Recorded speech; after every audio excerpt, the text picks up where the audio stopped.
Hello everyone, welcome to my YouTube channel. মই guarantee দিয়ে ক'ব পাৰো মোৰ ভিডিঅ'ৰ পৰা গণিত তোমালোকে আটাইতকৈ সহজভাৱে বুজি পাবা। লগতে তোমালোকৰ বেসিক কনসেপ্টটো ক্লিয়াৰ হ'ব। Question number 1, form equation for the following statements and solve the equations. ইয়াৰ অৰ্থ following statement বা তলত দিয়া উক্তিবোৰৰ পৰা ইকুৱেশ্যন বা সমীকৰণ তৈয়াৰ কৰা আৰু সেই ইকুৱেশ্যন বা সমীকৰণবোৰ সমাধান কৰা। 1 number question, subtract 7 from 5 times of a number which result 8. ইয়াতে কৈছে এটা নাম্বাৰৰ 5 গুণৰ পৰা 7 বিয়োগ কৰা তেতিয়াহলে 8 পাবা। এতিয়া এটো আমি সমীকৰণ কেনেকৈ তৈয়াৰ কৰিম সেই কাৰণে আমি প্ৰথমে এই নাম্বাৰটো এজিউম কৰিম। সেই কাৰণে লিখিম let the number be x. নাম্বাৰটো x বুলি ধৰি লৈছো। এতিয়া আমি সমীকৰণ তৈয়াৰ কৰিম। According to question, সমীকৰণ কি হ'ব? কৈছে 5 times of a number অৰ্থাৎ 5 times মানে 5 পূৰণ 5 পূৰণ x তাৰ পৰা subtract 7 বিয়োগ হ'ব with result মানে equal to 8. আকৌ এবাৰ কৈ দিছো এটা নাম্বাৰৰ 5 গুণৰ পৰা 7 বিয়োগ এটা নাম্বাৰটো x তাৰ 5 গুণৰ পৰা 7 বিয়োগ কৰিলে with result মানে equal to result কি হ'ব 8 অৰ্থাৎ আমি এটা নাম্বাৰ 5 গুণৰ পৰা 7 বিয়োগ কৰিলে 8 পাম। আমাৰ ইকুৱেশ্যন তৈয়াৰ কৰা হৈ গ'ল। তাৰ পিছত সলভ দ্য ইকুৱেশ্যন। এতিয়া এই ইকুৱেশ্যনটো সমাধান কৰিম। সমাধান যদি কৰো আমি কেনেকৈ সমাধান কৰিম? এই প্ৰথমে x ৰ লগত যেটো বেছি ওচৰ হৈ আছে হেতু পিছত বেলেগ ফালে লৈ যাম। প্ৰথমে যেটো অলপ আতৰত আছে হেতু লৈ যাম। তো 5x 7 টো আগত যদি হেতু সাইড লৈ যাও 7 ইয়াতে মাইনাস আছে হেতু সাইডত গলে মাইনাসৰ বিপৰীত প্লাস হ'ব প্লাস 7। এতিয়া 5x 8 plus 7 15। এতিয়া আমি 5 ইফালে শিফট কৰিম। 5 ইফালে পূৰণ হৈ আছে ইফালে গলে হ'ব হৰণ। হৰণ মানে তলত লিখিলে হৰণ হ'ব। এতিয়া x equal to 15 ক 5 দি ডিভাইড কৰিলে 3। x equal to 3 পাইছো। আমি x ধৰিছিলো নাম্বাৰটো। তো आंसर হি কাৰণে লিখিম the নাম্বাৰটো আমি পালো এতিয়া 3। 2 number 1/3 of a number is 2 more than the number 5. ইয়াৰ অৰ্থ কোনো এটা নাম্বাৰৰ 3 ভাগৰ 1 ভাগ হল 5তকৈ 2 বেছি। এতিয়া এটো আমি সমীকৰণ কি দৰে তৈয়াৰ কৰিম? এই যে এটা কৈছে 1/3 of a number এই নাম্বাৰটো আমি নাজানো নজনাটো আমি x বুলি ধৰিলাম। সেই কাৰণে লিখিম let the number be x. এতিয়া আমি নাম্বাৰটো x বুলি ললো। ইকুৱেশ্যন তৈয়াৰ কৰিম সমীকৰণ তৈয়াৰ কৰিম। সমীকৰণ কেনেকে? ইয়াতে যি লিখা আছে হেতুৰ পৰা সমীকৰণ তৈয়াৰ কৰিম আৰু যেনেকে লিখা আছে তেনেকে লিখিম। 1/3 of a number 1/3 মানে 1/3 of মানে হৈছে ইনটু নাম্বাৰটো আমি লৈছো x অৰ্থাৎ 1/3 ইনটু x is অৰ্থাৎ ইকুয়াল সাইন 2 more than 5 অর্থাৎ 5 তকৈ 2 বেশি মানে 5 plus 2। ইয়াতে যি লিখা আছে as it is লিখিলো 1/3 of a number is মানে ইকুয়াল 5 তকৈ 2 বেশি। এইটো হল ইকুৱেশ্যন। এইটো আমি এতিয়া সমাধান কৰিম। তো 1/3x এটো তোমালোকে চোৱা 5 plus 2 কৰিলে 7 হ'ব। এতিয়া 1/3x আৰু 1x/3 এটো একেই কথা কাৰণ x টো মাজত থকা মানে ওপৰত থকা অৰ্থাৎ ওপৰত পূৰণ হৈ আছে। এতিয়া আমি প্ৰথমে এই 3 টো যেহেতু x ৰ অলপমান আতৰত আছে 3 টো আগত হেতু সাইড শিফট কৰিম। তো 1x = 7। 3 টো ইয়াতে হৰণ আছে হেতু সাইডত গলে হৰণৰ বিপৰীত পূৰণ হ'ব। এতিয়া 1x মানে x এ হয় 7 into 3 21। 1x আৰু x একেই কথা। তো x equal to আমি কি পালো 21। আমি x equal to কি লিখিলো নাম্বার অর্থাৎ নাম্বারটো হল 21। সেই কাৰণে आंसर হ'ব the number is 21। 3 number to get 10 4 is added with 3 times of a number। ইয়াৰ অৰ্থ 10 পাবলৈ এটা সংখ্যাৰ 3 গুণৰ লগত 4 যোগ কৰা। এইটোৱে আমি সমীকৰণ হিচাপে লিখিম। আমি প্ৰথমে এই যে কৈছে 3 times of a number নাম্বাৰটো আমি নাজানো নজনাটো আমি এজিউম কৰি লম। সেই কাৰণে লিখিম let the number be x। এতিয়া আমি সমীকৰণটো কি দৰে কৰিম একৰ্ডিং টু কোৱেশ্চন প্ৰশ্নমতে ইয়াতে যি লিখা আছে সেইটোৱে লিখিম টু গেট মানে পাবলে অৰ্থাৎ ইয়াতে ইকুৱেল সাইন হ'ব আমি আকৌ এইখিনি লিখো 3 টাইমছ অফ এ নাম্বাৰ অৰ্থাৎ 3 পূৰণ নাম্বাৰটো হৈছে x অৰ্থাৎ 3 পূৰণ x মানে 3x 3 টাইমছ অফ এ নাম্বাৰৰ লগত 4 এড কৰা হৈছে অৰ্থাৎ প্লাস 4 তাৰ মানে 4 is added with 3 times of a number to get মানে সমান চিন ইকুৱেল চিন 10 অৰ্থাৎ এই 10 পাবলৈ আমি এটা নাম্বাৰৰ 3 গুণৰ লগত 4 যোগ কৰিছো এতিয়া এইটো হৈছে ইকুৱেশন এইটো আমি সমাধান কৰিম তেতিয়াহলে x এৰ মান পাম আৰ x এৰ মান পোৱা মানে হৈছে নাম্বাৰটো পোৱা আমি প্ৰথমে কোনটো গুছাই দিম 4 কাৰণ 4 টো আতৰত আছে যেটো বেছি ওচৰত থাকে এটো পিছত গুছাব লাগে গতিকে 3x ইকুয়াল টু 10 4 ইয়াতে প্লাস আছে শিফট হলে এটো অপোজিট হ'ব মাইনাস এতিয়া 3x ইকুয়াল টু 10 এর পৰা 4 মাইনাস কৰিলে হ'ব 6 এতিয়া 3 টু x এর লগত পূরণ হৈ আছে এটো সাইডত গলে পূরণ বিপরীত হরণ অর্থাৎ তলত যাব তলত মানে হরণে বুঝায় তো x ইকুয়াল টু 6 কে ডিভাইড কৰিলে পাম 2 তো আমি x এৰ মান পাইছো x হৈছে আমি নাম্বাৰটো এজিউম কৰিছিলো তো এটাকে the number is 2 4 number Zahirul added 6 with a number and when the sum is divided by 3 he gets 4 ইয়াৰ অৰ্থ Zahirul এটা সংখ্যাৰ লগত 6 যোগ কৰে আৰু সেই যোগফলটোক যেতিয়া 3 ৰে হৰণ কৰা হয় হি পায় 4 তো আমি এটো সমাধান কি দৰে কৰিম আমি যেহেতু নাম্বাৰটো নাজানো সেই কাৰণে আমি নাম্বাৰটো ধৰি লম ধৰা হল নাম্বাৰ টু হল x বা let then number be x এতিয়া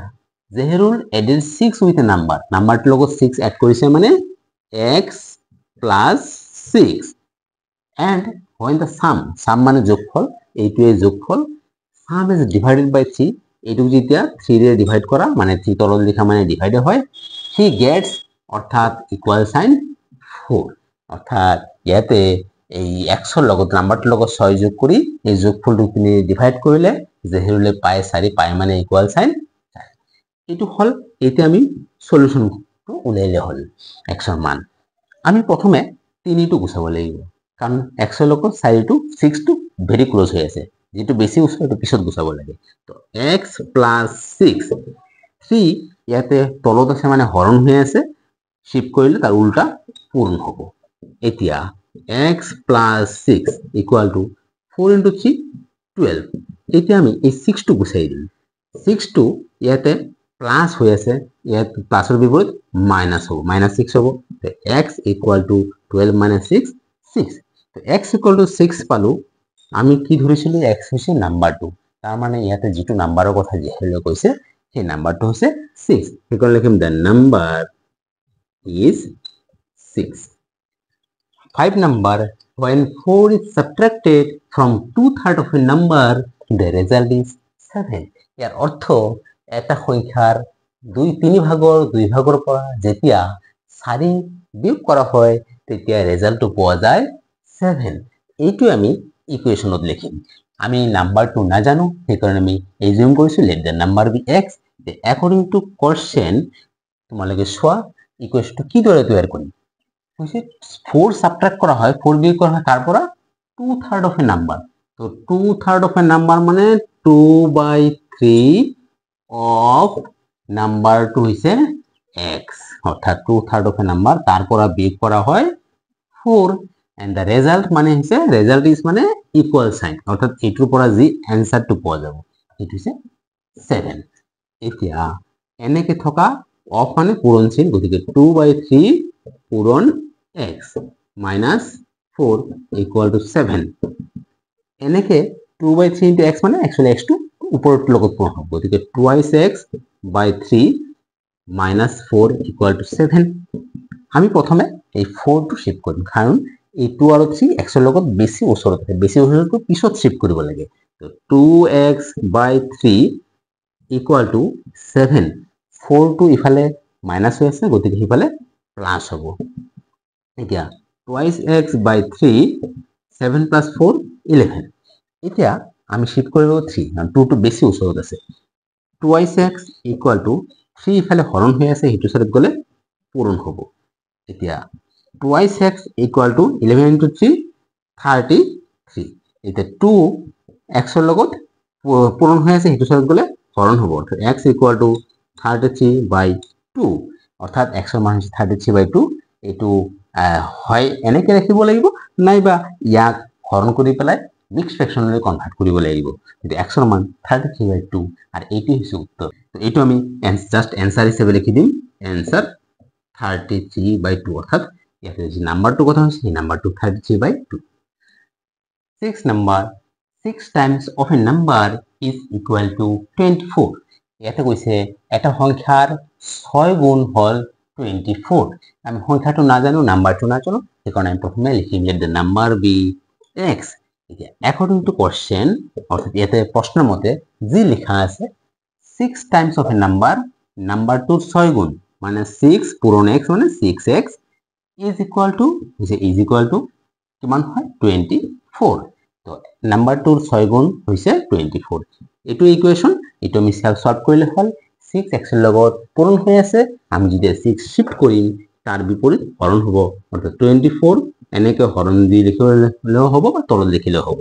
তো x ইকুৱেল টু 24 ক 6 এ ডিভাইড কৰিলে পাম 4 তো x এৰ মান 4 পালো মানে নাম্বাৰটো হৈছে 4 আমি आंसर লিখিম the number is 4 7 number when 5 is added to 1/4 of a number the result is 6 কৈছে এটা সংখ্যাৰ 4 ভাগৰ 1 ভাগৰ লগত যেতিয়া 5 যোগ কৰা হয় তেতিয়া উত্তৰটো পোৱা যায় 6 এইটোৱে আমি ইকুৱেশ্যন হিচাপে লিখিম সেই কাৰণে প্ৰথমে কি কৰিম আমি যেটো নাম্বাৰটো না জানো সেইকাৰণে assume কৰিলাম let the number be x এতিয়া according to question বা প্ৰশ্ন মতে তোমালোকে চোৱা কৈছে 5 is added to 1/4 of a number 1/4 মানে হৈছে 1/4 বা 4 ভাগৰ 1 ভাগ of a number of মানে পূৰণ নাম্বাৰটো আমি ধৰিছো x অৰ্থাৎ 1/4 into x তাৰ লগত 5 যোগ কৰা হ'ল প্লাস 5 এইটো আমি লিখিলো এতিয়া ইয়াৰ যেটো ৰিজাল্ট হ'ব 6 তাৰ মানে ৰিজাল্ট মানে ইকুৱেল টু 6 এতিয়া তোমালোকে মন কৰা এনেকে পূৰণ চিন আছে এটো 1/4 লগত x পূৰণ একচুয়ালি x টো ওই উপৰত লগত পূৰণ হয় তো 1 into x 1x by 4 plus 5 equal to 6 এটা প্রথমে আমি 5 শিফট করি যদি আমি 5 শিফট করু তাহলে 1x by 4 equal to 6 5 to plus হয়ে আছে এফালে -5 হবে এতিয়া 1x মানে x actually x by 4 equal to 6 minus 5 হইছে 1 এতিয়া এই 4 শিফট করি 4 তলত আছে মানে হরণ ইফালে গলে তার বিপরীত হবে পূরণ অর্থাৎ 1 into 4 x equal to 1 into 4 4 x equal to 4 পাইছো মানে আমি x হইছে নাম্বাৰটো এজিউম কৰিছো তাৰ মানে নাম্বাৰটো হৈছে 4 আমি आंसर লিখিব লাগিব therefore the number is 4 8 number 3/4 of a number is equal to 12 ইয়াৰ অৰ্থ এটা সংখ্যাৰ 4 ভাগৰ 3 ভাগ হল 12 সমান অর্থাৎ এটা সংখ্যার 3/4 হল 12 সমান এটো আমি ইকুয়েশন হিসেবে লিখিব লাগিব সেই কাৰণে আমি লিখিম আমি যেটো নাম্বাৰটো না জানো let the number be x নাম্বাৰটো ধৰি লৈছো x বুলি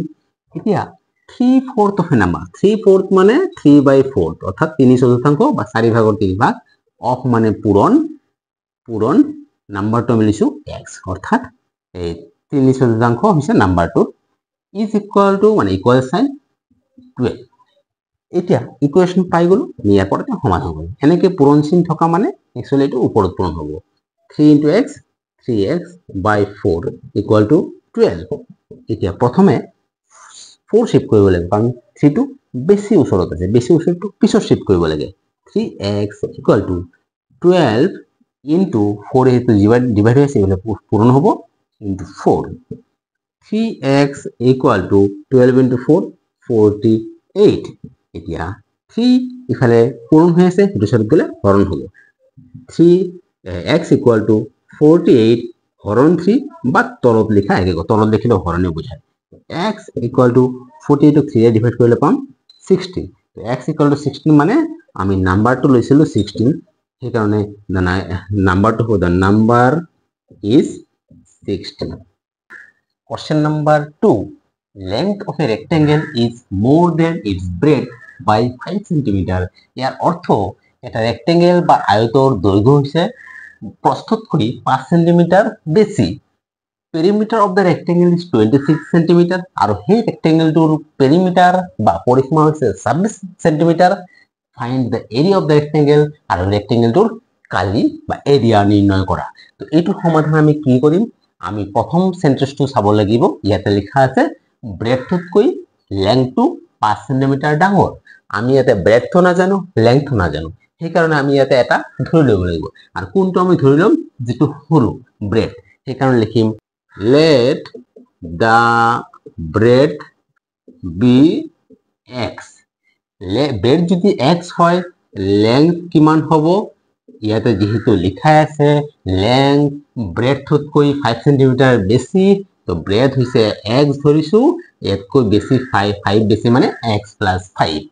তাৰপিছত আমি লিখিম পেৰিমিটাৰ অফ ৰেক্টেংগল 26 সেন্টিমিটাৰ দিয়া আছে, আমি লিখিম according to question perimeter equal to, তোমালোকে পেৰিমিটাৰৰ ফৰ্মুলা নিশ্চয় জানা। পেৰিমিটাৰ অফ ৰেক্টেংগল ফৰ্মুলা হৈছে 2 ×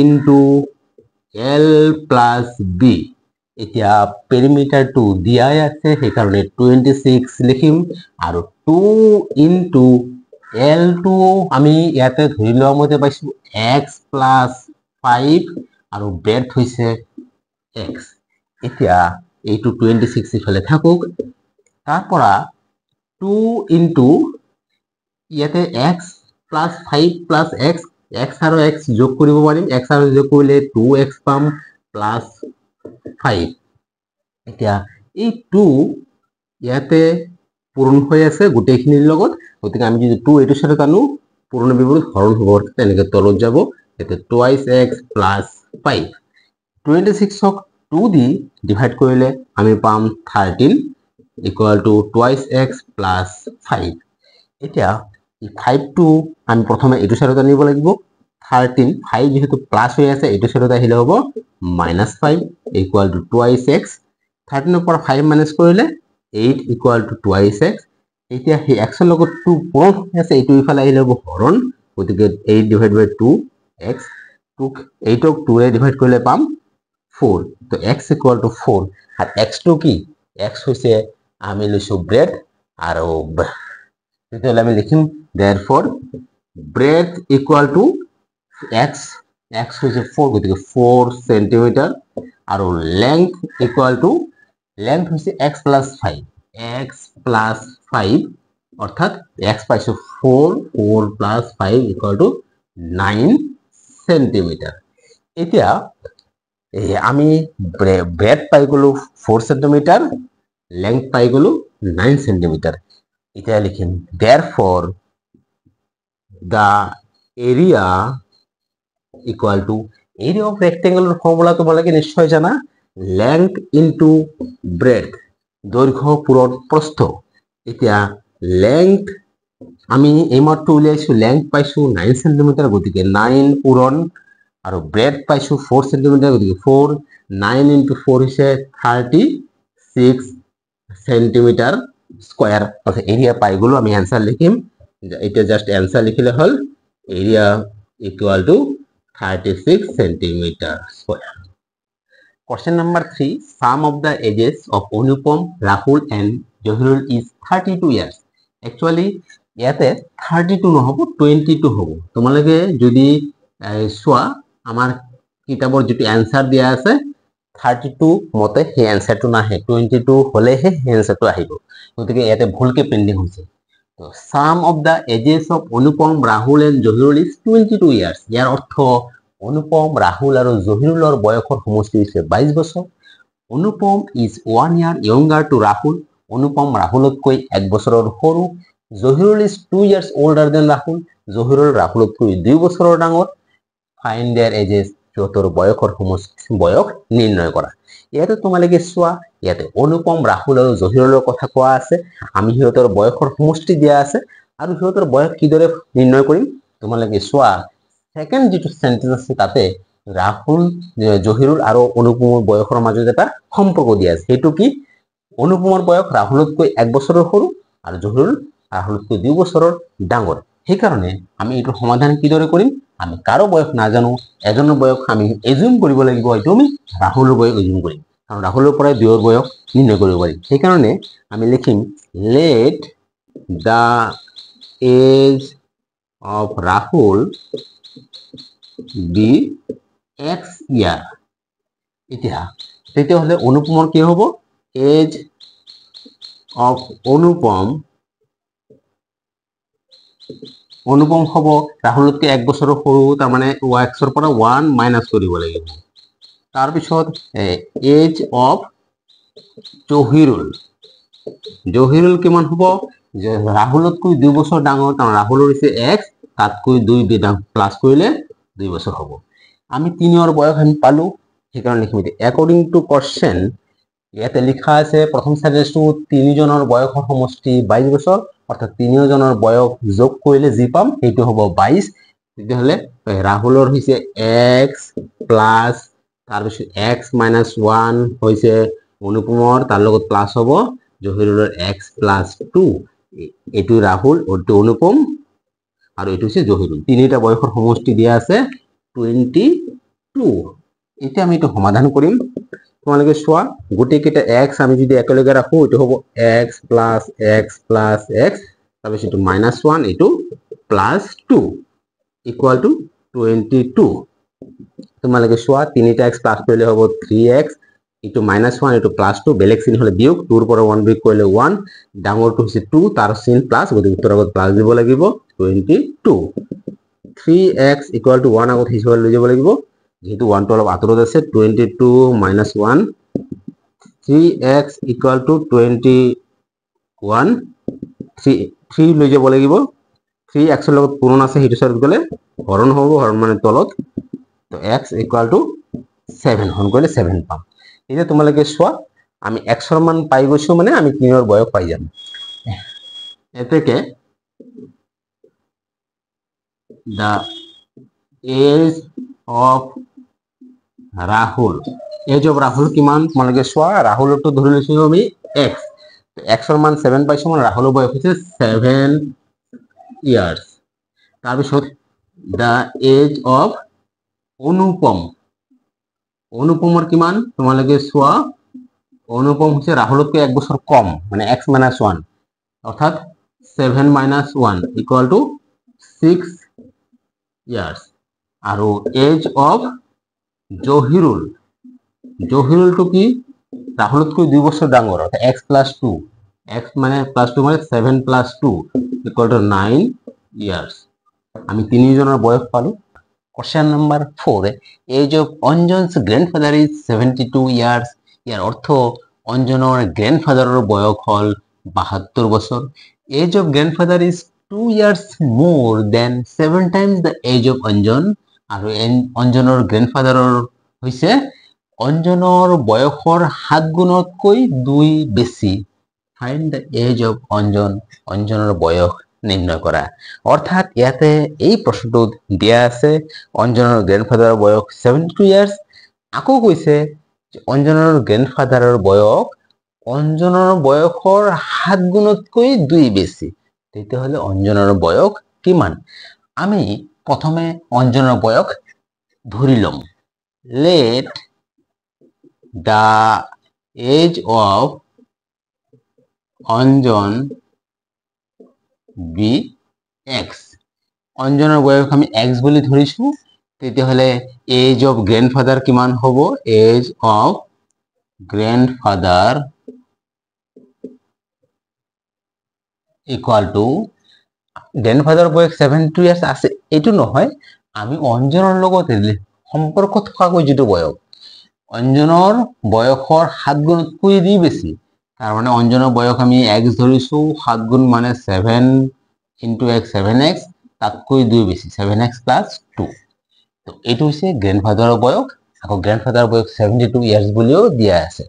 তো একৰ্ডিং টু কোৱেশ্চন এই দুটা বস্তু একেই, মানে 7x প্লাছ 2 এইটো হৈছে গ্ৰেণ্ডফাদাৰৰ বয়স, এইটো অঞ্জনৰ বয়সৰ লগত সম্পৰ্ক কৰাকৈ এইটো বয়স আকৌ গ্ৰেণ্ডফাদাৰ বয়স ডাইৰেক্ট 72 দি আছে তাৰ মানে এইটো আৰু এইটো একে সেইকাৰণে লিখিম 7x + 2 = 72 যেহেতু এইটো ককাকৰ বয়স এইটো ককাকৰ বয়স সেইকাৰণে দুটা সমান এতিয়া আমি x ৰ মান উলিয়াই লম তেতিয়া অঞ্জনৰ বয়স পাই যাম আমি প্ৰথমে 2 হেতু সাৰৰ শিক কৰিম তো 7x = 72 2 ইয়াতে প্লাস আছে এটো সাথে গলে হ'ব -2 7x = মাইনাস কৰিলে পাম 70 x = 70 7 ইয়াতে পূরণ হৈ আছে তার বিপরীতে ইয়াতে হরণ হ'ব অর্থাৎ তরত যাব তো x = ডিভাইড কৰিলে পাম 10 x = 10 মানে হচ্ছে অঞ্জনৰ বয়স 10 ইয়াতে অঞ্জনৰ বয়স উলিয়াব দিছে সেইকাৰণে आंसर লিখিব লাগিব অঞ্জন's age is 10 years. Question number 5. Robin, Noren, Shreya, Anubhav, Irfan and Poruma obtain marks in mathematics in the following manner. ইয়াৰ অৰ্থ ৰবিন নৰেন শ্ৰেয়া অনুভব ইৰফান আৰু পৰুমা তলত ম্যাথমেটিক্সত তলত দিয়া ধৰণে মাৰ্কস বা নম্বৰ পাইছে Shreya obtain 2 times of marks obtained by Noren শ্ৰেয়াই নৰেনৰ যিমান পাইছে তাৰ 2 গুণ মার্কস পাইছে অনুভব obtain 5 marks less than Shreya অনুভবে শ্রেয়াতকৈ 5 marks কম পাইছে sum of marks of Irfan and Noren is 105 Irfan আৰু নৰেনৰ মাৰ্কস যোগফল হৈছে 105 Robin obtain 5 marks less than marks obtained by পৰুমা ৰবিনে এই পৰুমাতকৈ 5 নম্বৰ কম পাইছে and Poruma obtain 15 marks more than marks obtained by Irfan আৰু পৰুমাই ইৰফানতকৈ 15 number বেছি পাইছে sum of their marks is 435 সিহঁতৰ আটাইৰে মাৰ্কসৰ যোগফল হৈছে 435 find the marks they have obtained সিহঁতে কিমানকৈ মার্কস পাইছে এটো নিৰ্ণয় কৰা আমি যদি এই প্ৰশ্নটো চাও আমি দেখা পাম যে কাৰ লগত গুটি কেইটাৰ এটা ৰিলেশন আছে তোমালোকে চোৱা যে নৰেনৰ নম্বৰৰ লগত আটাইৰে নম্বৰৰ এটা সম্পৰ্ক আছে সেই কাৰণে আমি যদি নৰেনে কিমান মাৰ্কস পাইছে সেই মাৰ্কসটো এজিউম কৰো আমি সবৰে পাই যাম সেই কাৰণে আমি লিখিম let the marks obtained by Noren be x নৰেনৰ আমি x বুলি ধৰিছো এতিয়া আমি শ্ৰেয়াটো কিমান হ'ব শ্ৰেয়া কিমান মাৰ্কস পাবো Shreya obtain 2 times of marks obtained by নৰেনৰ 2 গুণ নৰেনৰ x হলে শ্ৰেয়াৰ হ'ব 2x তাৰ পিছত চোৱা অনুভব obtain 5 marks less than Shreya অনুভব কিমান হ'ব অনুভব হ'ব শ্রেয়াতকৈ 5 marks less শ্ৰেয়াৰ হৈছে 2x তাতকৈ 5 less মানে 2x - 5 তাৰপিছত sum of marks of Irfan and Noren is 105 তো ইরফান আর নরেনের 105 তো ইরফান কিমান হ'ব ইরফান আর নৰেনৰ দুয়োৰে যোগফল 105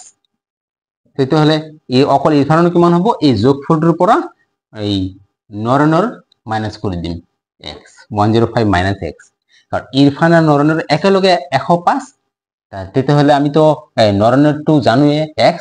তো নৰেনৰটো বাদ দিলে ইৰফানৰটো পাই যাম এই যে Robin obtained 5 marks less than marks obtained by পৰুমা আকৌ হৈছে পৰুমা obtained 15 marks more than Irfan তেতিয়াহলে পৰুমা কিমান হ'ব পৰুমা obtained 15 marks more than marks obtained by Irfan ইরফানতকৈ 15 বেছি ইরফান হৈছে 105 - x এটো হৈছে ইরফান তাতকৈ 15 বেছি মানে +15 তো এটো যে আমি সলভ কৰো 105 আৰু 15 যোগ কৰিলে পাম 120 - x আকৌ পৰুমাৰ পৰা গম পাও যে ৰবিনৰ কাৰণ ৰবিনৰ 5 মাৰ্কস লেস পাইছে পৰুমাতকৈ তো ৰবিন কিমান হ'ব ৰবিন হ'ব পৰুমা যিমান পাইছে তাতকৈ 5 লেস তো পৰুমা পাইছে এইটো 120 - x তাতকৈ 5 লেস মাইনাস কৰিলে পাম 120 পৰা 5 মাইনাস কৰিলে 115 - x সোয়া আমি নৰেনৰ মাৰ্কসটো এজিউম কৰাৰ লগে লগে এই x ৰ লগত সম্পৰ্ক ৰাখি অৰ্থাৎ নৰেনৰ মাৰ্কসৰ লগত সম্পৰ্ক ৰাখি গুটেকেটা ওলালো এতিয়া তোমালোকে চোৱা কৈছে আটাইৰে মাৰ্কছৰ যোগফল হৈছে 435 যেহেতু গোটেই কেইটা যোগ কৰিলে 435 হ'ব সেইকাৰণে আমি লিখিম বাকি কামটো এইটো সাইড কৰো according to question গোটেই কেইটা মার্কস কি এটা হইছে নরেন্দ্র হইছে x x plus twice x plus twice x minus 5 plus it is 105 minus x তারপর এটো 120 plus 120 minus x তার লগত হবো রবিনের মার্কস plus 115 minus x গোটে কেটা যোগ করলে হয় 435 আর এটা 18 মার্কস যোগ করলে যোগফল হয় 435 এটা একেটা আমি যোগ করব সোয়া এই যোগফলটো আমি উলিয়াব লাগিব তার আগতে আমি অ্যারেঞ্জ কৰিলো যেনেকে ইয়াতে আছে x এটো পজিটিভ পজিটিভ পজিটিভ কেটা একেলগে x plus twice x plus twice x এটো নেগেটিভ x কেটাও একেলগে লিখিলো নেগেটিভ x আর এটা নেগেটিভ দুটা negative x negative x negative x তার পিছত নাম্বার কেটা এটো নেগেটিভ 5 আগত নেগেটিভ কেটা লিখিলো যেহেতু প্রথমে নেগেটিভ আছে নেগেটিভ 5 ইয়ার পিছত আর নাই এটো positive 105 plus 120 plus 115 equal to 435 এতিয়া এই তিনটা পজিটিভ যোগ কৰিলে x plus 2x 3x plus 2x এটো হ'ব 5x এই তিনটা নেগেটিভ এই তিনটা যোগ কৰিলে পাবো নেগেটিভ 3x এটো নেগেটিভ 5 এটো 105 আৰু 120 115 এই তিনটা পজিটিভ এই তিনটা যোগ কৰিলে পোৱা যাব -5 টো লিখিলো 105 120 115 এই কেটা যোগ কৰিলে হ'ব 340 তো পজিটিভ 340 equal to 435 এতিয়া 5x আর 2x তো এটা পজিটিভ এটা নেগেটিভ বিয়োগ কৰিব লাগিব 5x এৰ পৰা 3x মাইনাস কৰিলে হ'ব 2x এটো পজিটিভ হ'ব এই দুটাও এটা নেগেটিভ এটা পজিটিভ বিয়োগ কৰিব লাগিব ইয়াৰ পৰা এটো বিয়োগ কৰিলে হ'ব পজিটিভ 335 equal to 435 এতিয়া এটো যদি সলভ কৰো 335 এটো সাইডত লৈ যাব লাগিব এটো সাইডত লৈ গলে পাম 435 335 এতিয়া twice x equal to minus কৰিলে হ'ব এটো 100 435 minus 335 100 তো x equal to what 100 divided by 2 তো x equal to হবে 50 যেহেতু x এর মান পাই গলো এটা আমি কোনে কিমান মার্কস পাইছে আমি এটা অ্যানসার হিসেবে ডাইরেক্ট লিখি দেব অ্যানসার প্রথমে নরেনের মার্কস কি হবে নরেনের মার্কস হবে 1 ওটা x এর মান 50 মানে নরেনের মার্কস হচ্ছে 50 তারপর শ্রেয়ার মার্কস কি মান এটো দিয়া আছে 2x তার মানে 2x অর্থাৎ 2 into 50 equal to 100 তার পিছত অনুভব হইছে 2x minus 5 2x minus 5 তো 2x হইছে 100 তারপর 5 অর্থাৎ 95 এর পিছত ইরফানের মার্কস কি মান 105 minus x 105 minus x অর্থাৎ 105 minus x এর ভ্যালু হইছে 50 মাইনাস করলে পাওয়া যাব 55 এর পিছত আছে পরুমার মার্কস কি মান পরুমার মার্কস হইছে 120 minus x 120 minus x 120 minus 50 equal to 70 এর রবিনের মার্কস হইছে 115 minus x 115 minus x 115 minus 50 এটা মাইনাস করলে হবে 65 এই ধরে আমি গোটে কেজনের মার্কস পালু question number 6 the sum of three consecutive odd numbers is 75 find the numbers ইয়ার অর্থ তিনটা ক্রমিক অযুগ্ম সংখ্যার যোগফল 75 হলে সংখ্যা তিনটা নির্ণয় করা যে তিনটা ক্রমিক অযুগ্ম সংখ্যার যোগফল তার যোগফল হচ্ছে 75। তাহলে সংখ্যা তিনিটা কি হব এটা আমি কি দ্বারা নির্ণয় করিম প্রথমে আমি লিখিম let the three consecutive odd numbers be তিনিটা consecutive odd numbers হল তিনিটা ক্রমিক অযুগ্ম সংখ্যা এটু এটা হব x আর এটা x plus 2 আর এটা হচ্ছে x plus 4 এতিয়া x কিয় x plus 2 কিয় আর x plus 4 কিয় আমি ধৰি লৈছো তোমালোকে মই প্ৰ্যাক্টিক্যালি তিনিটা মান উদাহৰণ দিছো ধৰি লোৱা তিনিটা ক্ৰমিক অযুগ্ম সংখ্যা এটা 7 হলে আনটো 9 হ'ব আনটো 11 হ'ব কিন্তু ক্ৰমিক অযুগ্ম সংখ্যা হয় এতিয়া তোমালোকে চোৱাচোন এই তিনিটা সংখ্যাৰ মাজত কি সম্পৰ্ক আছে তোমালোকে চোৱা আমি প্ৰথমটো যদি x লও পিছৰটো কি হয় এটুতকৈ 2 বেছি হয় তাৰ মানে এই 9 টো হৈছে x + 2 তাৰপিছত তোমালোকে চোৱা এটু কি হয় এই 9 তকৈ 2 বেছি কিন্তু এই প্ৰথমটোতকৈ 4 বেছি x + 4 তাৰ মানে এটা যদি x লও এটা হ'ব x + 2 পিছৰটো আৰু 2 বাঢ়িব ইয়াৰ লগত 2 যোগ কৰিলে হ'ব x + 4 অৰ্থাৎ তিনিটা ক্ৰমিক অযুগ্ম সংখ্যা আমি যদি এজিউম কৰো এনেকে এজিউম কৰিব লাগিব মই এইটো উদাহৰণ লৈছো তোমালোকে আৰু বেলেগ উদাহৰণ লব পাৰা সেই কাৰণে আমি যেহেতু সংখ্যা তিনিটা নাজানো সেই কাৰণে আমি এটা x + 2 আৰু x + 4 বুলি লৈছো এই অ্যাকৰ্ডিং টু কোশ্চেন ইয়াতে কৈ দিছে এনে ধৰণৰ তিনিটা ক্ৰমিক অযুগ্ম সংখ্যাৰ যোগফল 75 হয় তাৰ মানে এই তিনিটা যোগ কৰিলে x + 2 + x + 4 তিনিটাৰ মাজত যোগচিন দিলো মানে যোগফল হৈ গল এতিয়া এই তিনিটাৰ যোগফল 75 বুলি কৈ দিছে এতিয়া আমি এটো সমাধান কৰিলে হৈ গল আমি এই x কেটা একেলগে ৰাখো আগত x + x এটো x আগত লিখো তাৰ পিছত 2 + 2 + 4 = 75 তিনিটা x এ পজিটিভ তিনিটা যোগ কৰিলে পাম 3x + 2 আৰু 4 যোগ কৰিলে 6 75 equal to 3x equal to 6 to হেতু হিচাপে শিফট কৰিলে হ'ব -6 3x equal to 75 ৰ পৰা 6 মাইনাস কৰিলে হ'ব 69 3 to মাল্টিপ্লাই হৈ আছে হেতু হিচাপে গলে ডিভাইড হ'ব অৰ্থাৎ তলত যাব x equal to 69 3 ডিভাইড কৰিলে 23 x পালো মানে সংখ্যা তিনিটা পাই যাম সেইকাৰণে आंसर লিখিম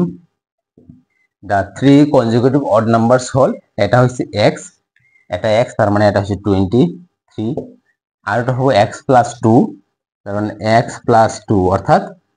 x মানে 23 23 + 2 = 25 আর এটা হচ্ছে x + 4 x + 4 অর্থাৎ 23 + 4 = 27 সিম্পলি এটা হইছে 23 এটা 25 এটা 27 Question number 7. The sum of two consecutive even numbers is 38. Find the numbers. ইয়ার অর্থ দুটা ক্রমিক যুগ্ম সংখ্যার যোগফল 38 হলে সংখ্যা দুটা কি হয় তো ক্রমিক যুগ্ম সংখ্যা তোমালোকে জানা 2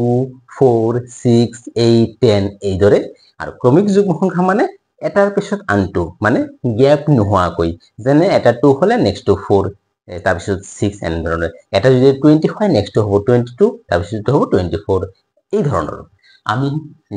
এটা দুটা কনজিকিউটিভ অড ইভেন নাম্বাৰস আমি না জানো তো আমি একটু এজিউম কৰিলাম সেইকাৰণে লিখিম let the two consecutive even numbers be অর্থাৎ দুটা ক্রমিক যুগ্ম সংখ্যা হল আমি কি ধরিম এটা হবো x আর এটা হবো x + 2 এটা x আর এটা x + 2 এতিয়া এটা x + 2 কেনেকে হয় তোমালোকক মই যে কোনো উদাহৰণ লও ধৰি লও এটা নাম্বার মই 10 লৈছো তো ক্রমিক যুগ্ম সংখ্যা হলে 10 এর পিছত 12 আহিব বা এটা যদি মই সাপোজ 24 লৈছো আর এটা 26 হ'ব এই ধৰণ তোমালোকে চোৱা আমি যদি এইটো যদি 10 লও অর্থাৎ এইটো যদি x লও এটুতকৈ হেতু কিমান বেছি নেক্সট ক্রমিক যুগ্ম সংখ্যাটো এটুতকৈ 2 বেছি অর্থাৎ x + 2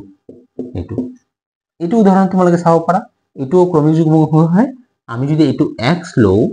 এইটোতকৈ 24তকৈ 26 কিমান বেছি 2 বেছি অৰ্থাৎ x প্লাছ 2 সেইকাৰণে আমি যেহেতু নাজানো এটা x আৰু এটা x প্লাছ 2 লৈছো এতিয়া এইটো আমি আকৌ সলভ কৰিব লাগিব যেহেতু ইয়াতে কৈ দিছে যে এই দুটা ক্ৰমিক যুগ্ম সংখ্যাৰ যোগফল 38 হবে সেইকাৰণে আমি লিখিম অ্যাকর্ডিং টু কোশ্চেন এই দুটার যোগফল তার মানে x প্লাস 2 মাঝে প্লাস সাইন দিয়া মানে যোগ হয়ে যায় এই করলে পাম আমি 38 দিয়া x plus x হবো 2x plus 2 equal to 38 আমি প্রথমে 2 শিফট করিম কারণ 2 বেশি আতরত আছে 38 2 প্লাস আছে এখানে হলে মাইনাস হবো 2x equal to 36 এতিয়া 2 শিফট করিম 2 এই হেতে মাল্টিপ্লাই হয়েছে হেতু সাইডত অপোজিট টু ডিভাইড হবো এতিয়া x equal to 36 2 ডিভাইড করলে পাম 18 x পালো মানে নাম্বার দুটো পাই যাম এতিয়া তোমালোকে সোয়া নাও x equal to কি 18 তাহলে x plus 2 অর্থাৎ 18 plus 2 equal to 20 তো আমি এটা 18 আর এটা 20 জাস্ট এটি অ্যানসার লিখিবা টু কনজিকিউটিভ ইভেন নাম্বারস হল 18 আর এটা হচ্ছে 20 Question number 8 in a two-digit number the digit in tens place is thrice the digit in ones place ইয়ার অর্থ দুই অঙ্ক বিশিষ্ট এটা সংখ্যার ডিজিট ইন টেন্স প্লেস অর্থাৎ টেন্স প্লেস বা দশকৰ ঘৰত থকা অঙ্কটো is thrice the digit in ones place বা এককৰ অঙ্কটোতকৈ 3 গুণ অৰ্থাৎ এটা দুই অঙ্ক বিশিষ্ট সংখ্যাৰ দশকৰ অঙ্কটো এককৰ অঙ্কৰ 3 গুণ হয় the sum of the original number and new number obtained by interchanging the digit is equal to 80 ইয়াৰ অৰ্থ অৰিজিনাল নাম্বাৰ বা মূল সংখ্যাটো আৰু যেটো নতুন নাম্বাৰ পোৱা যাব অঙ্ক দুটাৰ স্থান হাল সলনি কৰি পেলাই আৰু সেই নাম্বাৰ দুটাৰ যোগফল হৈছে 88 ফাইন্ড দা অৰিজিনাল নাম্বাৰ তেতিয়াহলে সেই অৰিজিনাল নাম্বাৰটো কি হয় অর্থাৎ এই কোশ্চেনটোত কৈছে যে এটা দুই অঙ্ক বিশিষ্ট সংখ্যা তার দশকৰ অঙ্কটো এককৰ অঙ্কৰ 3 গুণ হয় তাৰ পিছত কৈছে সেই অৰিজিনাল যেটো সংখ্যা তাৰ লগত যদি অঙ্ক দুটো সলনি কৰি যি সংখ্যাটো পোৱা যাব সেই সংখ্যাটো যোগ কৰা হয় 88 পোৱা যাব তেতিয়াহলে সেই অৰিজিনাল নাম্বাৰটো কি হয় মই এই কোশ্চেনটো যিদৰে কৰিম তোমালোকে একেদৰে কৰিবা আৰু অতি সহজে কৰিব পাৰিবা আদৰে কিন্তু তোমালোকে কোশ্চেনটো টান পাবা এতিয়া চাই লোৱা কিদৰে লিখিম আৰু মই যি স্টেপ বিলাক কম সেই স্টেপ বিলাকো তোমালোকে তেনেকৈ লিখিবা এতিয়া যেহেতু দুই অঙ্ক বিশিষ্ট সংখ্যা আমি প্ৰথমে এই টেন্স প্লেস আৰ ওয়ান্স প্লেসে থকা ডিজিটটো ধৰি লম আমি প্ৰথমে ওয়ান্স প্লেস লম let the digit in ones place be x অর্থাৎ এককৰ অঙ্কটো আমি x বুলি ধৰিছো তেতিয়াহলে digit in tens place বা দশকৰ অঙ্কটো কি হ'ব কাৰণ এতে কৈ দিছে যেটো ডিজিট টেন্স প্লেসত আছে হেতু এককৰ অঙ্কৰ 3 গুণ এককৰ অঙ্ক x হলে দশকৰ অঙ্কটো হ'ব 3 গুণ মানে 3x তো এককৰ অঙ্ক x দশকৰ অঙ্ক 3x ones digit x tens digit 3x ইয়াৰ পিছত যেটো স্টেপ তোমালোকে লিখিবা therefore the number equal to এতিয়া দশকৰ অঙ্ক এককৰ ওপৰত নাম্বাৰটো কেনেকৈ পাবা এই নাম্বাৰটো কেনেকৈ পাবা মনত ৰাখিবা যেটো টেন্স প্লেস তাৰ লগত 10 পূৰণ হ'ব 10 ইনটু এই টেন্স আৰু প্লাস যেটো ওয়ান্স প্লেস আছে এককৰ অঙ্ক হেতু তাৰ লগত 1 পূৰণ কৰিবা যোগ কৰিবা এতিয়া কি পালো আমি 10 ইনটু 3x হ'ব 30x এইটো হৈছে 1x প্লাস কৰিলে হ'ব 31x এইটো এতিয়া তোমালোকে মানে ভাবিব পাৰা আমি কিয় 10 পূৰণ কৰিছো এটা কি 1 পূৰণ কৰিছো মই এটা উদাহৰণ লৈছো ধৰি লোৱা মই কলো যে টেন্স অঙ্কটো হৈছে 5 আৰু ওয়ান্সৰ যেটো অঙ্ক এককৰ অঙ্কটো হৈছে 2 নাম্বাৰটো কি হ'ব নাম্বাৰটো তোমালোকে ইয়াতে অতি সহজে ক'ব পাৰিবা নাম্বাৰটো হ'ব 52 এতিয়া তোমালোকে কোৱাচোন এই 55 দশকৰ অংক 5 আৰু একৰ অংক 2 ৰ পৰা 52 কেনেকৈ পাওঁ আমি ইয়াতে ওচৰত লিখি দিছো কিন্তু মই যদি কওঁ এই দুটা পূৰণ কৰি পাইছো নে যোগ কৰি পাইছো নে হৰণ কৰি পাইছো এইটো পোৱাৰ পদ্ধতিটো কি আমি 10 ৰ লগত 10 পূৰণ হ'ব চাই লোৱা 5 into 10 প্লাস একৰ অংকৰ লগত 1 পূৰণ হ'ব 5 into 10 50 প্লাস 2 into 1 2 তো যোগ কৰিলে কি হ'ব 52 আমি এই অংকটো পাওঁ এইটোৱে পদ্ধতি যেটো দশকৰ অংক তাৰ লগত 10 পূৰণ হ'ব একৰ অংকৰ লগত 1 পূৰণ হ'ব তাৰ পিছত যি পোৱা যাব সেইটো হৈছে অংক নাম্বাৰ আমি এইটো ইয়াতে একেই কৰিছো এতিয়া আৰু এটা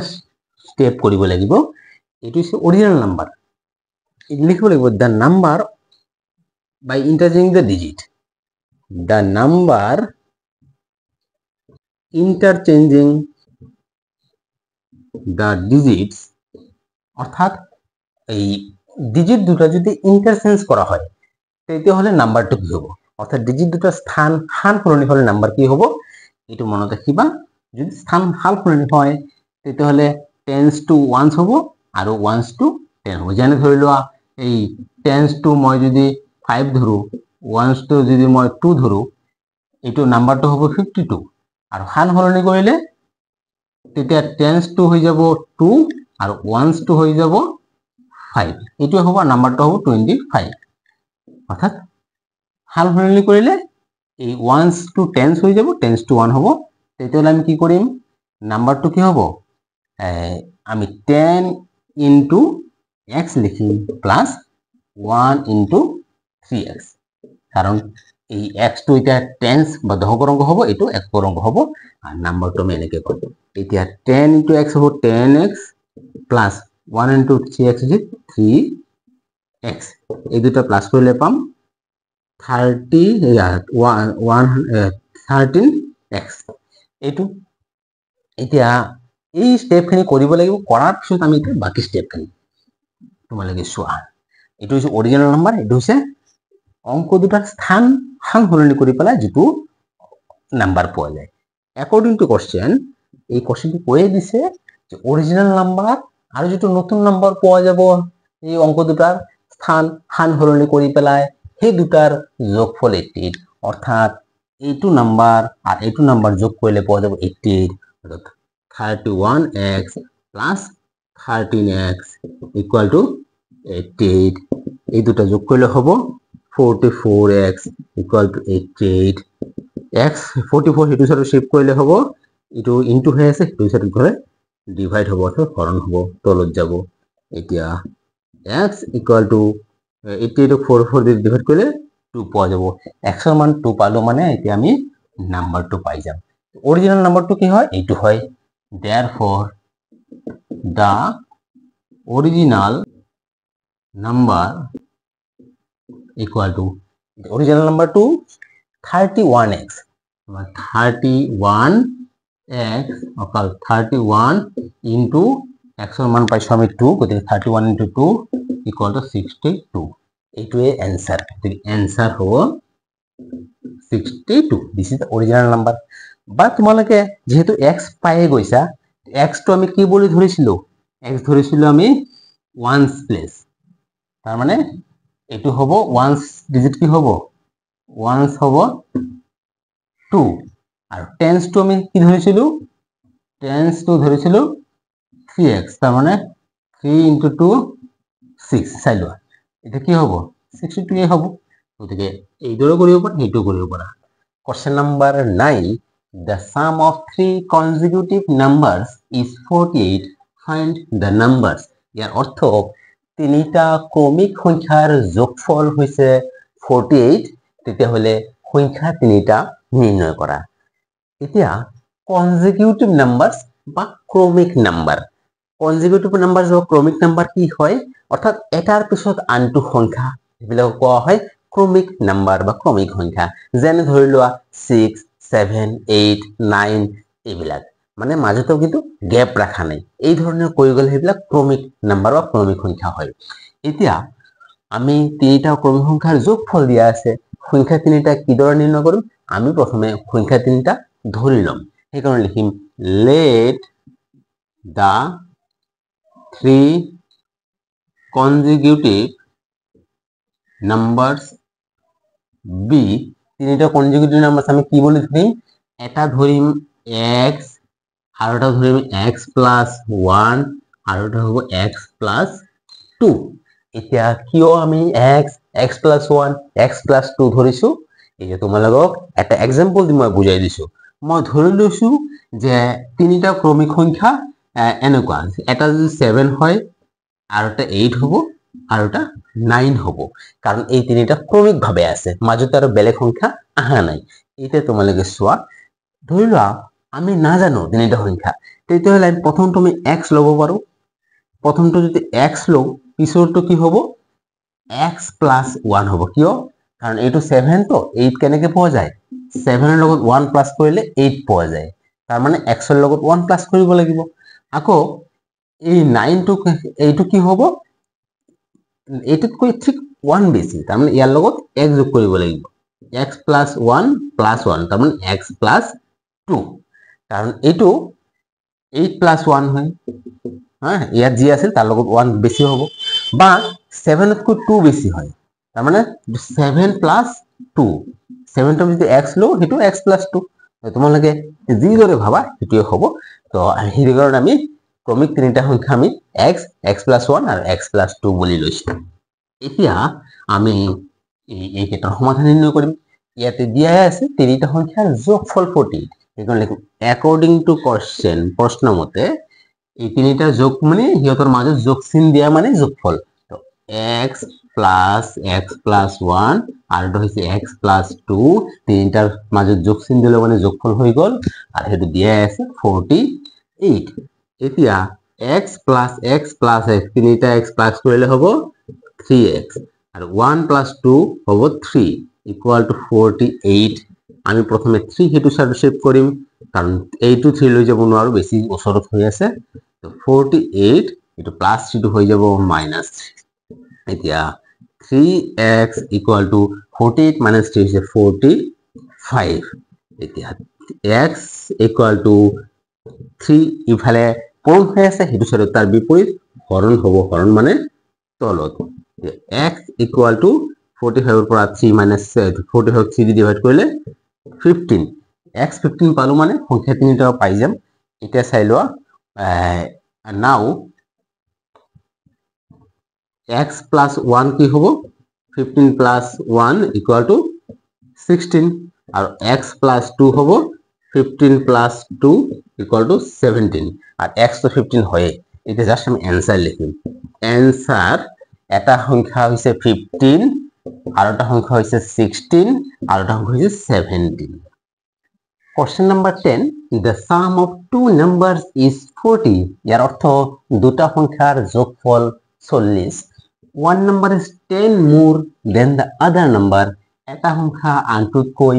10 বেছি হলে find the numbers সংখ্যা দুটা নিৰ্ণয় কৰা অৰ্থাৎ ইয়াতে কোৱা আছে দুটা সংখ্যাৰ যোগফল হৈছে 40 আৰু এটা সংখ্যা আনটোতকৈ 10 বেছি হলে সংখ্যা দুটা নিৰ্ণয় কৰা তো এইটো আমি কিদৰে কৰিম যেহেতু আমি সংখ্যা দুটা নাজানো আমি এজিউম কৰিব লাগিব ধৰি লব লাগিব তো আমি সংখ্যা দুটা ইয়াৰ পৰা ধৰিম আমি ইয়াৰ পৰা ধৰিব পাৰো ইয়াৰ পৰা সমীকৰণ তৈয়াৰ কৰি ইয়াৰ পৰা সংখ্যাটো ধৰি লম কি লিখা আছে one number is 10 more than the other number তাৰ মানে ইয়াতে গম পোৱা গৈছে এটা সৰু সংখ্যা আছে এটা ডাঙৰ সংখ্যা আছে তো আমি সৰু সংখ্যাটো লম let the smaller number be x তো smaller number যদি x লও larger number to কি হ'ব larger number equal to ইয়াতে কৈ দিছে নহয় one number is 10 more than other তাৰ মানে এটা সংখ্যা আনটোতকৈ 10 বেছি আমি যদি সৰুটো x লৈছো ডাঙৰটো তাতকৈ 10 বেছি অৰ্থাৎ সৰুটোৰ লগত 10 প্লাস কৰিলে হৈ যাব এটা smaller number x larger number x plus 10 আৰু প্ৰথম লাইনটোত কৈ দিছে এই সংখ্যা দুটাৰ যোগফল 40 সেই কাৰণে আমি লিখিম according to question এই দুটা যোগ কৰিম তো x মাজতে যোগ চিন দিয়া মানে যোগ এটা যোগ কৰিলো যোগফল 40 দিয়া আছে তো ইকুয়াল টু 40 এতিয়া x plus x হৈছে 2x প্লাস 10 ইকুয়াল টু 40 এইটো 10 যদি হেতু সাইডত শিফট কৰো তেতিয়া হলে হ'ব 40 প্লাস 10 টো হৈ যাব মাইনাস 10 এতিয়া twice x equal two 40 minus 10 হৈছে 30 2 হেতু সাইডত শিফট কৰিম 2 এফালে পূৰণ হৈ আছে এফালে হৰণ হ'ব মানে তলত যাব এতিয়া x ইকুয়াল টু 30 ৰ পৰা 32 দি ডিভাইড কৰিলে হ'ব 15 x ৰ ভ্যালু পালো তে x plus 10 কি হ'ব নাও x plus 10 equal to কি হ'ব 15 plus 10 equal to 25 মানে এটা 15 আৰু 25 হ'ব आंसर এটা आंसर লিখিব লাগিব आंसर তোমালোকে লিখিবা the numbers are 15 and 25 মই ডাইৰেক্ট লিখি দিলো आंसर হ'ব এটা 15 আৰু এটা হ'ব 25 Question number 11 ratio of two numbers is 8:3 ইয়াৰ অৰ্থ দুটা সংখ্যাৰ অনুপাত হৈছে 8:3 difference of the numbers is 60 সংখ্যা দুটাৰ পাৰ্থক্য হৈছে 60 অৰ্থাৎ সংখ্যা দুটাৰ বিয়োগফল হৈছে 60 find the numbers সংখ্যা দুটা নিৰ্ণয় কৰা এই প্ৰশ্নটোত দুটা সংখ্যাৰ অনুপাত দিয়া আছে আৰু সেই সংখ্যা দুটাৰ বিয়োগফল দিয়া আছে তেতিয়াহলে সংখ্যা দুটা কি হ'ব এইটো আমি এই যেহেতু রেশিও দিয়া আছে এই ধৰণৰ সংখ্যাৰ ৰেশিও আমি ধৰি লম সেইকাৰণে লিখিম let the numbers be 8x and 3x মনত ৰাখিবা এই ধৰণৰ যদি ৰেশিও দিয়া থাকে ৰেশিওৰ লগত x লগাই দিয়া দি পেলাই ধৰিবা তাৰ মানে দুটা সংখ্যাৰ অনুপাত 8:3 আছে আমি কি ধৰিম এটা সংখ্যা হৈছে 8x আৰু এটা সংখ্যা হৈছে 3x তাৰ মানে ইয়াতে গমে পাব গৈছে এটো ডাঙৰ এটো সৰু তাৰ পিছত ইয়াতে লিখা আছে সংখ্যা দুটাৰ বিয়োগফল 60 সেই কাৰণে আমি লিখিম according to question বিয়োগফল মানে ডাঙৰৰ পৰা সৰু ইয়াতে ডাঙৰ হৈছে 8x সৰু হৈছে 3x তো 8x - 3x বিয়োগ কৰিলো এই বিয়োগফলটো কৈ দিছে 60 হ'ব তাৰ মানে ইকুয়াল সাইন দি পেলাই 60 এতিয়া আমি এটো সমাধান কৰিম 8x - 3x মাইনাস কৰিলে হ'ব 5x equal to 60 5 into হৈ আছে হেতু সাইড গলে ডিভাইড হ'ব উল্টাটো হয় সদায় তো ডিভাইড মানে তলত যাব এতিয়া 60 ক যদি আমি 5 দি ডিভাইড কৰো আমি পাম 12 x ৰ ভ্যালু পালো এতিয়া আমি কাৰণ লিখিম নাও এটা হৈছে 8x তাৰ মানে 8x equal to কি হ'ব 8 ৰ লগত x পূৰণ হৈ আছে 8 into x ৰ ভ্যালু পালো 12 8 into 12 96 আৰু এটা হৈছে 3x অৰ্থাৎ 3 ৰ লগত x পূৰণ হৈছে 3 into x ৰ ভ্যালু 12 equal to 36 মানে এটা হ'ব 96 আৰু এটা 36 এটো आंसर লিখিব লাগিব তোমালোকে লিখিবা therefore the numbers are 96 and 36 মই ডাইৰেক্ট লিখিলো 96 এটা আৰু এটা হৈছে 36 Dear students গণিত বৰ বুজি পাইছা নাই কমেন্ট কৰি জনাবা যদি ভিডিওটো ভাল লাগিছে লাইক কৰিবা চ্যানেলটো সাবস্ক্ৰাইব কৰিবা question number 12 length of a rectangle is 2 times its breadth ইয়াৰ অৰ্থ এটা আয়তৰ দৈৰ্ঘ্য হৈছে প্ৰস্থৰ 2 গুণ 2 times মানে 2 গুণ perimeter of the rectangle is 72 unit আৰু হি আয়তটোৰ পৰিসীমা হৈছে 72 unit find the length and breadth of the rectangle তেতিয়াহলে হি rectangleটোৰ দিক আৰু প্ৰস্থ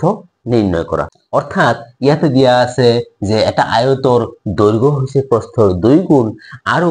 আয়তটোৰ পৰিসীমা হৈছে 72 ইউনিট হি আয়তটোৰ দিক আৰু প্ৰস্থ নিৰ্ণয় কৰা এতিয়া ইয়াৰ দিক আৰু প্ৰস্থ কিদৰে নিৰ্ণয় কৰিব পাৰি তোমালোকে চোৱা আমি যেহেতু ইয়াতে দেখা পাইছো যে দিক আৰু প্ৰস্থৰ মাজত এটা সম্পৰ্ক দিয়া আছে দিক হৈছে প্ৰস্থৰ 2 গুণ আৰু আমি ইয়াতে এটাও নাজানো সেই কাৰণে ইয়াৰে যিকোনো এটা আমি ধৰি ল'ব লাগিব আৰু আমি কোনটো ধৰিম ব্ৰেডটো কাৰণ ব্ৰেডটো সৰু হয় সেই কাৰণে লিখিম let the breadth be x অৰ্থাৎ ব্ৰেডটো আমি x বুলি ধৰিছো তেতিয়াহলে লেংথটো কি হ'ব তোমালোকে চোৱা কোৱা আছে লেংথটো হৈছে ব্ৰেডৰ 2 টাইমছ বা ব্ৰেডৰ 2 গুণ ব্ৰেড হৈছে x আৰু 2 গুণ হ'ব 2x এতিয়া আমি লিখিম according to question প্ৰশ্ন অনুসাৰে কাৰণ ইয়াতে দিয়া আছে perimeter of the rectangle is 72 unit তোমালোকে perimeter মই আগত দেখিলো perimeter equal to 72 unit এই যে তোমালোকে চোৱা perimeter formula কি rectangle perimeter formula আয়তৰ perimeter formula হৈছে 2 into l plus b 2 into দৈৰ্ঘ্য প্লাস প্ৰস্থ আমি perimeter জায়গাত লিখিম 2 into L plus B, 2 into দিক প্লাস প্রস্থ, আর এটো 72। এতিয়া এটো আমি সমাধান কৰিলে হৈ গল 2 into L মানে দৈৰ্ঘ্য, দৈৰ্ঘ্য হৈছে 2x আৰ B ব্ৰেথ হৈছে আমি ধৰি লৈছিলো x equal to 72। এতিয়া এই 2 into ব্ৰেকেটৰ ভিতৰত 2x আৰু x প্লাস কৰিলে হ'ব 3x equal to 72। 2 into 3 6x equal to 72। এতিয়া আমি 6 টো হিফালে শিফট কৰিম, 6 ইয়াতে যেহেতু পূৰণ হৈ আছে হেতু সাইডত গলে হৰণ হ'ব, হৰণ মানে তলত। এতিয়া x equal to 72 ক 6 এ হৰণ কৰিলে আমি পাম 12, x equal to 12 পালো। তেতিয়াহলে therefore আমি ব্ৰেথ আৰু লেংথ দুটাই পাই যাম। therefore breadth equal to আমি কি লিখিলো x, x এর মান কি পালো 12, গতিকে 12 ইউনিট। আৰু length equal to হচ্ছে 2x, অর্থাৎ 2x মানে 2 into x এর মান হচ্ছে 12, 2 into 12 equal to 24 unit. Question number 13, Ajoy is 5 years younger to Bijoy. এর অর্থ অজয় বিজয়তকৈ 5 বছৰৰ সৰু। After 4 years, age of Bijoy will be 2 times the age of Ajoy. 4 বছৰ পিছত বিজয়ৰ বয়স হ'ব অজয়ৰ বয়সৰ 2 গুণ। What are their present ages? ইয়াৰ অৰ্থ ইয়াতে কোৱা আছে যে অজয় বিজয়তকৈ 5 বছৰৰ সৰু আৰু 4 বছৰৰ পিছত বিজয়ৰ বয়স অজয়ৰ 2 গুণ হলে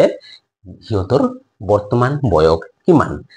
ইয়াতে আমি দুয়োৰে বয়স নাজানো, কিন্তু সিহঁতৰ বয়সৰ মাজত এটা সম্পৰ্ক দিয়া আছে আৰু সেই সম্পৰ্কৰ পৰাই আমি অজয় আৰু বিজয় দুয়োৰে বয়স নিৰ্ণয় কৰিম।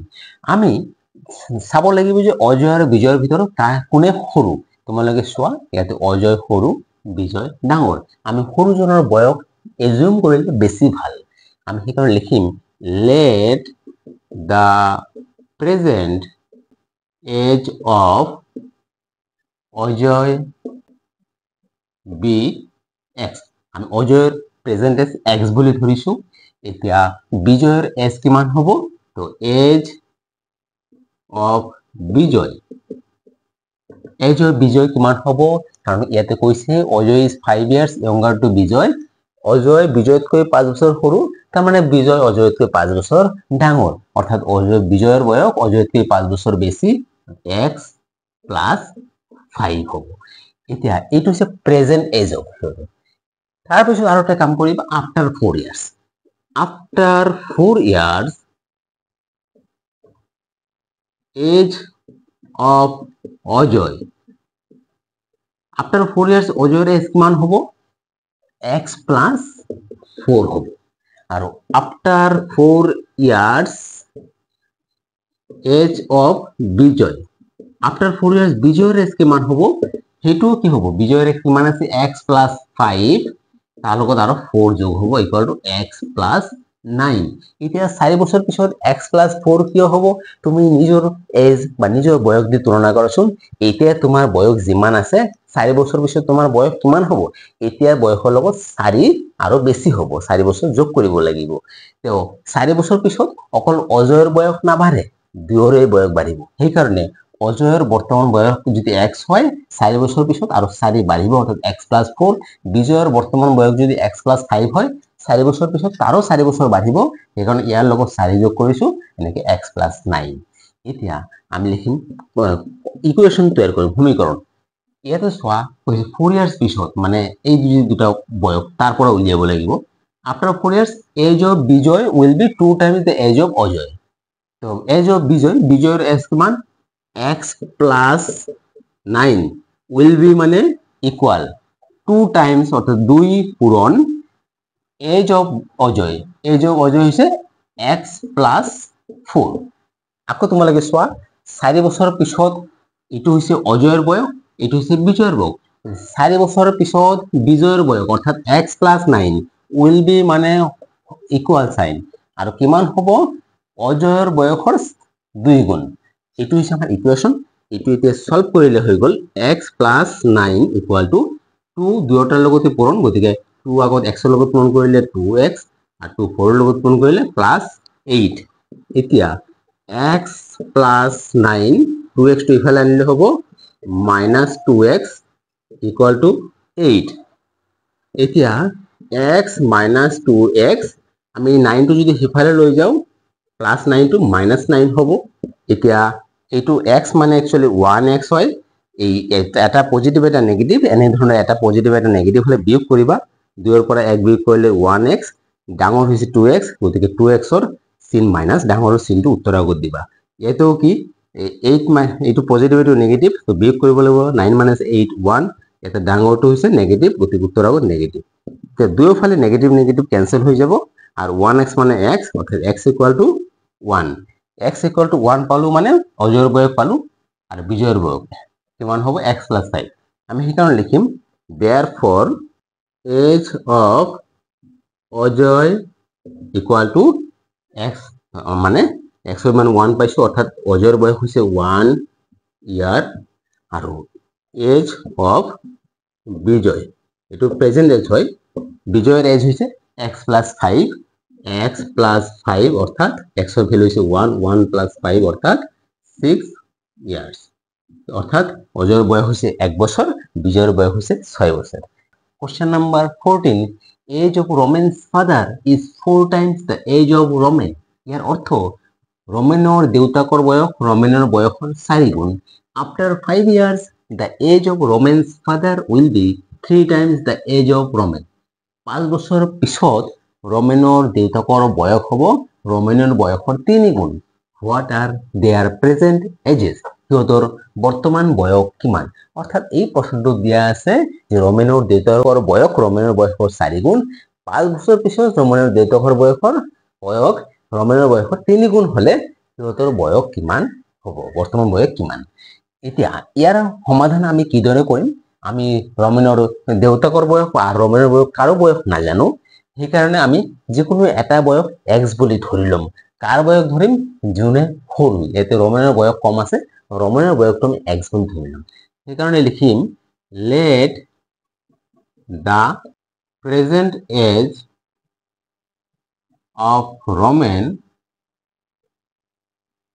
be x তো ৰোমেনৰ বৰ্তমান বয়স x বুলি ধৰিলো age of Roman's father the present age of Roman's father আমি ইয়াৰ পৰা লম যে ৰোমেনৰ ফাদাৰৰ বয়স কিমান 4 times the age of Roman ৰোমেনৰ বয়সৰ 4 গুণ ৰোমেনৰ বয়স যদি x ধৰিছো x ৰ 4 গুণ অৰ্থাৎ 4x হ'ব তাৰ পিছত আৰু এটা কাম কৰিম after 5 years Roman's father will be 3 times the age of Roman 5 বছৰ পিছত ৰোমেনৰ দেউতাকৰ বয়স ৰোমেনৰ বয়সৰ 3 গুণ হ'ব তো 5 বছৰ পিছত ৰোমেনৰ বয়স কিমান হ'ব আৰু দেউতাকৰ বয়স কিমান হ'ব আগতে সেই দুটা উলিয়াই লও after 5 years the age of Roman after 5 years ৰোমেনৰ বয়স কিমান হ'ব ৰোমেনৰ বৰ্তমান বয়স x after 5 years আৰু 5 বাঢ়িব অৰ্থাৎ x + 5 ইয়াৰ আৰু after 5 years the age of Roman's father equal to ৰোমেনৰ ফাদাৰৰ বয়স কিমান বৰ্তমান বয়স হৈছে ৰোমেনৰ ফাদাৰৰ 4x তাৰ লগত 5 এড হ'ব আচ্ছা এটা 5 প্লাস কে কৰিলো তুমি নিজৰ বয়সৰ লগত তুলনা কৰা এতিয়া বৰ্তমান তোমাৰ বয়স কিমান আৰু 5 বছৰ বয়স পিছত তোমাৰ বয়স কিমান হ'ব তে বৰ্তমান বয়স যিমান 5 বছৰ পিছত আৰু 5 বাঢ়িব অৰ্থাৎ 5 প্লাস কৰিব লাগিব সেই কাৰণে ৰোমেনৰ বৰ্তমান বয়সৰ লগত 5 যোগ কৰিলে ৰোমেনৰ 5 বছৰ পিছত বয়স কিমান হ'ব গম পোৱা যাব আৰু ৰোমেনৰ দেউতাকৰ বয়সৰ লগত 5 যোগ কৰিলে 5 বছৰ পিছত ৰোমেনৰ দেউতাকৰ বয়স কিমান এটোও গম পোৱা যাব সেই কাৰণে 5 যোগ কৰা হৈছে এতিয়া আমি ইকুয়েশন তৈয়াৰ কৰিম according to question আমাৰ ইকুয়েশন তৈয়াৰ কৰিম এই সেন্টেন্সটোৰ পৰা after 5 years মানে 5 বছৰ পিছত ৰোমেনৰ দেউতাকৰ বয়স তো 5 বছৰ পিছত ৰোমেনৰ দেউতাকৰ বয়স হৈছে 4x + 5 তো 4x + 5 will be মানে ইকুয়াল সাইন 3 times 3 গুণ কার 3 গুণ এজ অফ রোমেন ৰোমেনৰ বয়স ৰোমেনৰ বয়স x + 5 অৰ্থাৎ 5 বছৰ পিছত ৰোমেনৰ দেউতাকৰ বয়স হল ৰোমেনৰ বয়সৰ 3 গুণ এইটো হৈছে ইকুয়েশন ইয়াৰ পৰা আমি এতিয়া সমাধান কৰিম 4x + 5 প্রথমে 3 দিয়ে দুইটাকে পূরণ করো 3 × x 3x 3 × 5 15 এতিয়া 3x টু এফালে লৈ আহো 4x প্লাস 5 এফালে আহিলে মাইনাস 3x ইকুয়াল টু 15 এই 5 টু হেতু সাইডত লৈ যাও 4x minus 3x 15 plus 5 right side গলে হ'ব minus 5 4x এর পর 3x minus কৰিলে হ'ব x equal to 15 minus 5 10 x equal to 10 পালো তার মানে রোমানের বয়স হল 10 তো ফাদারের বয়স কিমান 4 টাইমস মানে 4 গুণ তো নাও 4x equal to কি হ'ব 4 into 10 equal to 40 আমি आंसर লিখি দিম এটা therefore রোমানের বয়স হ'ব রোমানস এজ রোমানের বয়স আমি x বলি ধরিছো x এর মান পাইছো 10 অর্থাৎ রোমানের বয়স হচ্ছে 10 ইয়ার্স আর ফাদার্স এজ ফাদারের বয়স কিমান 4x অর্থাৎ 4 into 10 equal to 40 ইয়ার্স অর্থাৎ আমি দুই ঘরে বয়স পালে রোমানের বয়স 10 ইয়ার্স আর রোমানের দ্বিতীয় বয়স 40 years question number 15 total cost of 2 tables and 3 chairs is rupees 700 ইয়ার অর্থ দুটা টেবিল আর তিনটা চেয়াৰৰ একেলগে দাম হৈছে 705 টাকা cost price of a table is rupees 40 more than the cost price of a chair ইয়ার অর্থ এটা টেবিলৰ দাম এটা চেয়াৰৰ দামতকৈ 40 টাকা বেছি হলে what is the cost price of a table and a chair তেতিয়াহলে এটা টেবিলৰ দাম কিমান আৰু এটা চেয়াৰৰ দাম কিমান এই প্ৰশ্নটো যেহেতু দিয়া আছে যে দুটা টেবিল আৰু তিনটা চেয়াৰ একেলগে দাম হৈছে 705 টাকা আৰু এটা টেবিলৰ দাম এটা চেয়াৰৰ দামতকৈ 40 টাকা বেছি হলে তেতিয়াহলে এটা টেবিলৰ দাম কিমান আৰু এটা চেয়াৰৰ দাম কিমান তোমালোকে চোৱা আমি ইয়াতে যেহেতু হিহঁতৰ দাম নাজানো আমি উলিয়াব লাগিব আমি যিকোনো এটাৰ দাম ধৰি ল'ব লাগিব তো আমি ইয়াতে টেবিলৰ দাম ধৰিম নে চেয়াৰৰ দাম ধৰিম যেহেতু চেয়াৰৰ দামটো কম আমি এটা চেয়াৰৰ দাম ধৰিম তাৰপৰে এটা টেবিলৰ দাম আমি এই x এর লগত সম্পর্ক রাখি উলাই যাব এই কারণে লিখিম let the cost of a chair be rupees x এটা চেয়াৰৰ দাম আমি x বুলি ধৰিলো তেতিয়াহলে the cost of a table কিমান হ'ব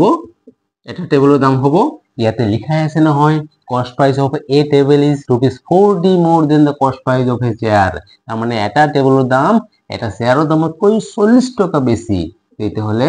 অৰ্থাৎ এটা চেয়াৰৰ দাম x তাতকৈ 40 টাকা বেছি মানে 40 যোগ কৰিব লাগিব rupees x plus 40 এটা টেবিলৰ দাম চেয়াৰতকৈ 40 টাকা বেছি এতিয়া আমি ইকুয়েশন তৈয়াৰ কৰিম প্ৰথম সেন্টেন্সটোৰ পৰা ইয়াতে দি আছে দুটা টেবিলৰ দাম আৰু তিনিটা চেয়াৰৰ দাম তো এটা আমি আগতে উলিয়াই লওঁ cost of two tables cost of two tables কিমান হ'ব এটা টেবিলৰ দাম কিমান x plus 40 তে দুটা টেবিলৰ দাম তাৰ 2 গুণ হ'ব তাৰ মানে 2 into x plus 40 এইটো আমি পূৰণ কৰি থৈ দিব পাৰো 2 লগত x পূৰণ কৰিলে 2x 2 লগত 40 পূৰণ কৰিলে প্লাস 80 লগতে কৈছে 3 চেয়াৰৰ দাম আমি কষ্ট অফ 3 চেয়াৰ্স তিনিটা চেয়াৰৰ দাম কিমান আগত উলাই লব পাৰো এটা চেয়াৰৰ দাম যদি x হয় তো তিনিটা চেয়াৰৰ দাম 3 গুণ অৰ্থাৎ 3x তো এতিয়া আমি সমীকৰণ তৈয়াৰ কৰিম অ্যাকৰ্ডিং টু কোশ্চেন ইয়াতে কৈছে কষ্ট অফ টু টেবলস দুটা টেবিলৰ দাম কিমান আমি উলিয়াই লৈছো ইয়াতে 2x plus 80 আৰু যোগ হ'ব তিনিটা চেয়াৰৰ দাম কষ্ট অফ 3 চেয়াৰ্স তিনিটা চেয়াৰৰ দাম 3x এতিয়া এইটো হৈছে দুটা টেবিলৰ দাম এইটো হৈছে তিনিটা চেয়াৰৰ দাম আৰু দুটা একেলগে মিলি কিমান ইয়াতে দিয়া আছে 705 এতিয়া এইটো সমাধান কৰিলে x ৰ মান পাই যাম 2x আৰু 3x একেলগে ৰাখো 2x plus 3x আৰু এই 8 টো হেতু সাইডত লৈ যাও 705 ৰাইট সাইড চেক কৰিলে এটো প্লাস আছে -80 হৈ যাব তো মাইনাস এটো প্লাস কৰিলে পাম 5x ইকুয়াল টু এটো মাইনাস কৰিলে পাম 5 আৰু 70 পৰা 8 মানে 625 এতিয়া 5 হেতু সাইড শিফট কৰিলে 5 মাল্টিপ্লাই হৈ যায় হেতু সাইড গলে ডিভাইড হ'ব 625 divided by 5 x equal to 5 দিয়ে যদি আমি ডিভাইড করে আমি পাম 5 1 2 5 125 তো এটা টেবিল x এর ভ্যালু পালো এতিয়া আমি লিখিম therefore the cost of a chair equal to rupees এটা শেয়ারের দাম আমি কিমান ধরেছিল x আমি x এর মান কিমান পালো 125 অর্থাৎ এটা শেয়ারের দাম হল 125 আর